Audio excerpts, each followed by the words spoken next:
জমে উঠতে শুরু করেছে রাজশাহীর সিল্ক বাজার। বিস্তারিত জানতে সোপুরা এলাকায় আছেন রিপোর্টার সাইফুর রহমান রকি। চলে যাচ্ছি তার কাছে। রকি,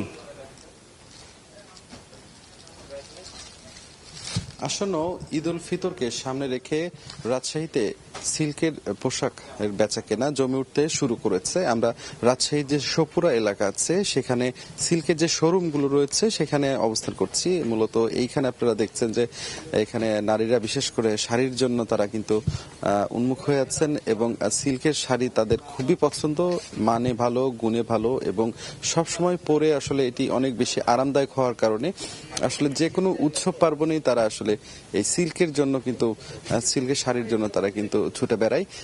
আমরা বিশেষ করে রাজশাহীর সোপুরা সিল্ক, রাজশাহী সিল্ক, পাশাপাশি যে কয়েকটি সিল্কের শোরুমগুলো রয়েছে সব সিল্কের শোরুমগুলোতে এখন ক্রেতাদের উপচে পড়া ভিড় এখন আস্তে ধীরে ধীরে লক্ষ্য করছি।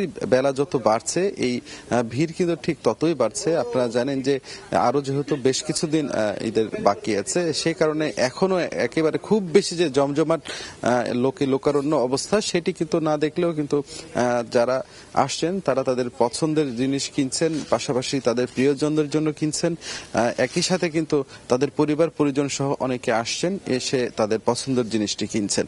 সব মিলিয়ে যদি বলা চলে এখানে রাজশাহীর এখানে বিশেষ করে সিল্কের শাড়ি, থ্রি পিস, পাঞ্জাবি এসব বিক্রি হচ্ছে সবচেয়ে বেশি। এবং আমরা এখানে আসলে যারা বিক্রেতা রয়েছে বিশেষ করে রাজশাহী সোপুরা সিল্কের যে ম্যানেজার সাইদুর রহমান তিনি আমাদেরকে যেটি জানিয়েছেন, ঐতিহ্যবাহী রাজশাহী সিল্কের শাড়ি ৩,০০০ থেকে শুরু করে ৫৫,০০০, পাঞ্জাবি বিক্রি হচ্ছে ৫,০০০ থেকে ২৫,০০০ এবং ৬,০০০ থেকে ৩২,০০০ টাকায় বিক্রি হচ্ছে থ্রি পিস। সব মিলে জমজমাট বেচা কেনা কিন্তু এখন শুরু হচ্ছে এমনটা আসলে তারা বলছেন। আগামী যত দিন যাবে বেচা কেনা আরো বেশি বাড়বে বলে তারা জানাচ্ছেন। তো এই ছিল আমার কাছে রাজশাহী সিল্ক থেকে সর্বশেষ। সরাসরি যুক্ত ছিলাম রাজশাহী থেকে।